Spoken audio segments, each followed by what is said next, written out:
할렐루야. 오늘도 우리의 첫 시간을 하나님께 드리며 말씀과 찬양과 기도로 이 특별 새벽 기도의 첫날을 시작하게 된 우리 하나님께 감사 영광 올려드리고, 또 이 자리에 나오신 성도들의 삶 가운데는 하나님의 인도하심과 늘 선하심이 함께 하시기를 주님의 이름으로 축원합니다. 오늘 이 아침에 주신 말씀 마가복음 12장 1절로 12절의 말씀으로 건축자들이 버린 돌이라는 제목으로 복음 증거하도록 하겠습니다. 우리 예수님이 종료주일에 예루살렘 성에 들어가신 이후에 잠시 베다니로 나오셨다가 그 다음날 마가복음에 의하면 다시 예루살렘 성으로 들어가면서 두 가지 에피소드가 있었습니다. 그것은 가는 길에 예수님께서 잎이 무성한 무화과 나무를 보고 열매가 있는가 하고 가까이 가보았더니 열매가 없는 것을 보고 이제 이후로 영원히 너는 열매를 맺지 못할 것이다, 그렇게 저주하시는 모습을 보게 됩니다. 그리고 예수님께서는 그 길로 성전에 들어가셔서 성전에서 어떤 일이 벌어지는지를 보셨습니다. 그곳에서 장사하는 사람들, 동전을 바꾸는 사람들, 여러 사람들을 보고 예수님께서는 그들을 상을 엎으시고 쫓아내시면서 내 집은 만민이 기도하는 집인데 너희가 강도의 구려를 만들었다며 그 성전을 뒤집어 엎는 사건이 일어나게 됩니다. 그리고 나서 예수님께서 다시 나오시는데 아침에 말씀하셨던 그 무화과 나무가 다 말라서 죽게 된 것을 제자들이 보게 되었습니다. 여러분, 이것이 무엇을 이야기하겠습니까? 오늘 예수님께서 마가복음 12장에 이 비유의 말씀을 하실 때는 여러 가지 배경이 있습니다. 특별히 말씀이 육신이 되어 우리 가운데 오신 예수님께서는 아버지 하나님의 마음을 우리가 정확하게 이해할 수 있도록 이 비유의 말씀을 얘기하셨는데, 이 비유의 말씀은 바로 예수님이 예루살렘 성전을 정화했을 때에 예수님을 비난하며 내가 도대체 무슨 권위로 이런 일을 하느냐라고 예수님께 대들었던 대제사장과 서기관들과 장로들을 향하여 이 비유의 말씀을 이야기하고 있다라는 것이죠. 그것을 어떻게 하느냐?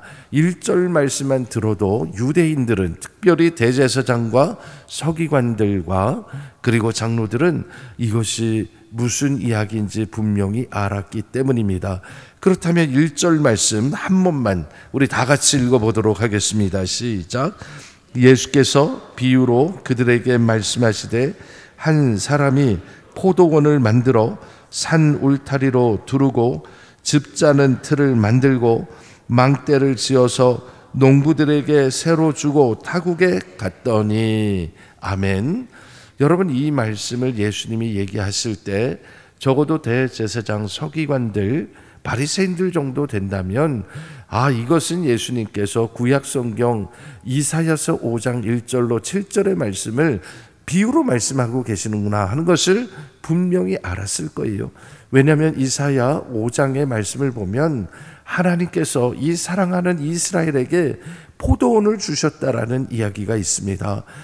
하나님께서 이들에게 기름진 밭을 포도원으로 만들어서 그들에게 주면서 하나님이 원하시는 것은 극상품 포도였는데 그들이 열매 맺은 것은 들포도였다라며 탄식하는 말씀이 나오게 됩니다.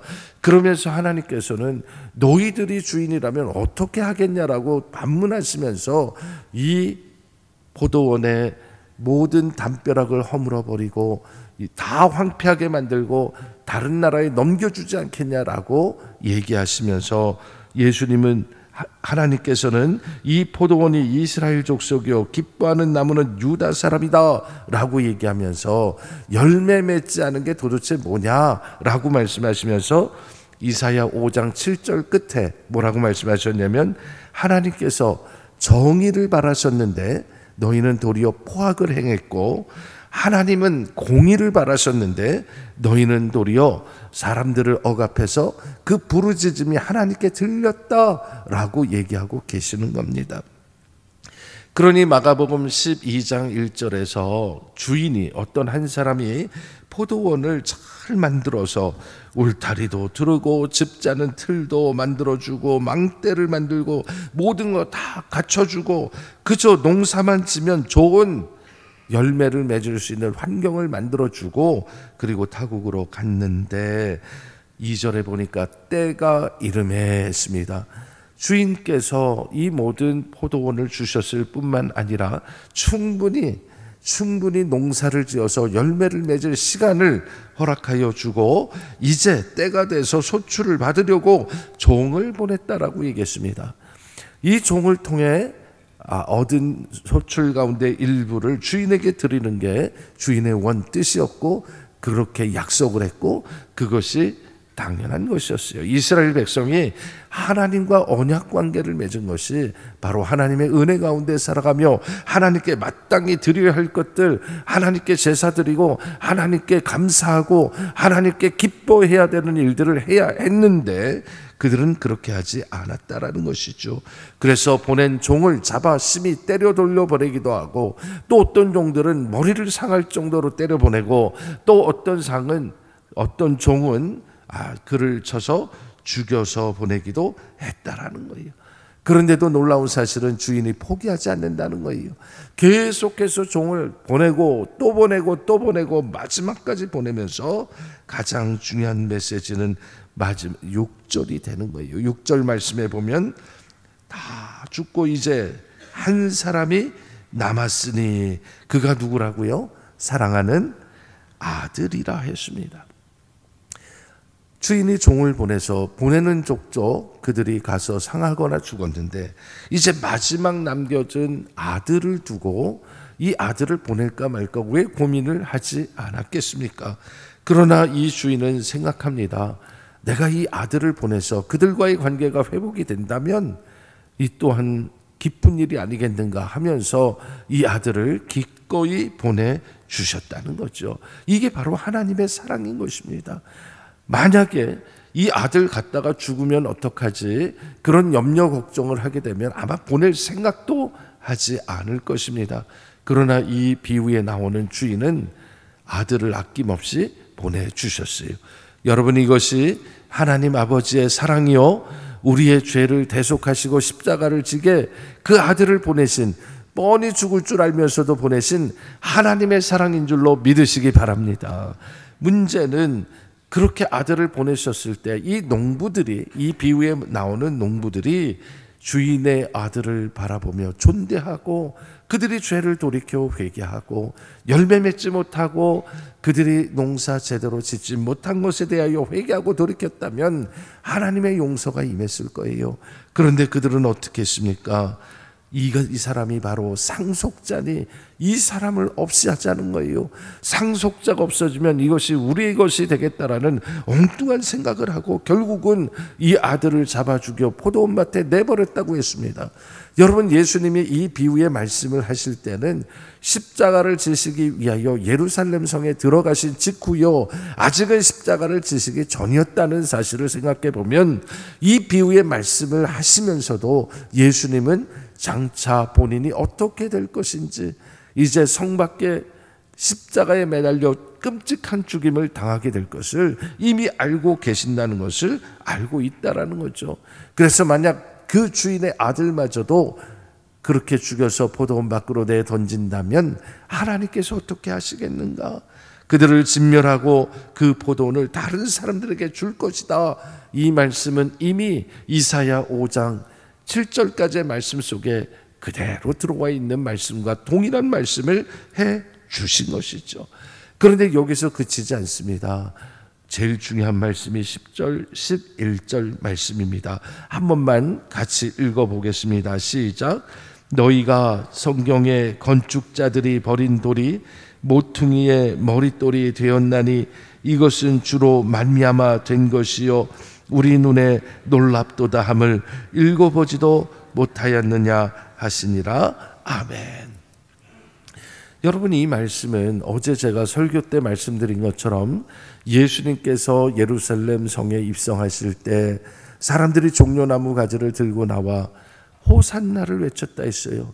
이 호산나가 히브리어로 호슈아나라고 해서 시편 118편 25절에 나와 있는 말씀이라 했고, 이 말씀 위에 21절 이하로 나온 말씀이 이제 의인이 들어가니 성문을 열어라 하는 메시지와 더불어서 건축자의 버린 돌을 하나님께서 모퉁이 돌이 되게 하고 머릿돌이 되게 하신다고 얘기하시면서 이보다 기이한 일이 어디 있겠느냐라고 말씀하시는 부분이 있습니다. 이 예언의 말씀을 그대로 인용하시면서 예수님이 곧 말씀하시고자 하는 것은 너희들이 하나님의 아들을 죽여서 포도원 밖에 집어 던질다 할지라도 하나님께서는 그 버려진 돌을 하나님께서는 다시 살리시고, 하나님께서 그를 건축자의 버린 돌이 모퉁이 돌 머릿돌이 되게 하신다라고 말씀하시는 거예요. 그럼 이 머릿돌이 뭐냐? 이 머릿돌이 바로 예수님이 우리의 기준이 되시고, 예수님이 부활의 첫 열매가 되시고, 부활의 소망을 주시는, 영생의 방향을 보여주시는 그 일을 감당하시겠다라는 약속의 말씀이 되는 것입니다. 여러분, 이렇게 하나님이 주신 말씀을 읽고도 예수님을 비방하고 비난했던 대제사장과 서기관들과 장로들은 눈 하나 깜짝하지 않고, 그들은 회개하지 않고 돌이키지 않았어요. 그들은 예수님이 자기를 가르쳐 하는 말씀인 줄 뻔히 알았음에도 불구하고 돌이키지 않았고, 오히려 예수를 잡으려 했지만 무리들이 무서워서 그냥 두었다. 그렇게 오늘 본문이 끝나고 있는 것입니다. 오늘 이 본문을 다시 우리가 살펴보면서 과연 예수 그리스도가 우리에게 머릿돌이 되고 있는가, 우리가 다시 한번 생각해 보기를 원합니다. 내가 예수를 믿는다고 하면서 정말 예수님이 내 삶의 기준이 되고 나의 롤 모델이 되고 내가 닮아가야 할 성품이 되고 예수님이 우리의 부활의 소망이 되심을 우리는 진실로 믿고 있는가? 오늘 이 고난주간을 시작하면서 그 질문으로 시작했으면 좋겠습니다. 저는 분명히 말씀드립니다. 예수님은 우리에게 부활이요 생명이십니다. 예수님은 분명히 말씀하셨어요. 나를 믿는 자는 죽어도 살겠고 영원히 죽지 아니한다 말씀하셨어요. 여러분, 부활이신 예수님이 우리에게 소망이 되고 그분이 바로 그리스도이시고 그분이 생명임을 우리가 믿는다면 우리가 죽어서 천국 가고 영원히 사는 것 아니라 이미 이 땅을 살면서도 그리스도와 함께 영생을 누리게 됨을 믿으시기 바랍니다. 그래서 우리는 어제 교수님이 말씀하신 대로 십자가 든든히 붙잡고 이 길을 가야 하는 것입니다.